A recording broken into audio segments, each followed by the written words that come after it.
城電台每年都會舉辦眾多大小規模嘅活動，員工嘅安全係我哋優先考慮元素。而除咗喺公司嘅政策上保障員工之外，作為一個媒體，絕對有推廣職業安全嘅責任。故此，我哋一定要群策群力，透過大氣電波推廣職安信息，令香港成為一個有高度職業安全嘅城市。金門建築一向重視呢個施工安全，今次我哋沙中線項目榮獲金獎，實有賴團隊嘅通力合作同埋致力創新嘅文化。喺呢個項目裏面，我哋運用咗多項嘅創新技術，以提升呢個施工安全。喺規劃嘅階段，我哋採用咗建築信息模擬技術，模擬出地盤嘅實際環境，令到呢個施工流程嘅規劃更加準確同埋完善，以提升實際執行時嘅安全。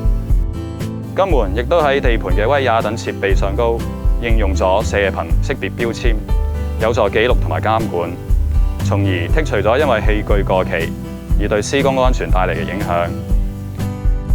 另外，我哋改良咗機械嘅設備，以防止意外發生。例如喺呢個炮機嘅油喉上高多加一層透明嘅膠套，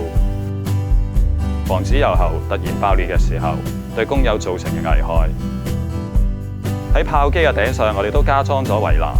防止工人墮下。此外，我哋更加應用咗全功能遙控器作遠距離嘅操控炮機，提升施工安全。我哋要多謝勞工處對職安健嘅推廣。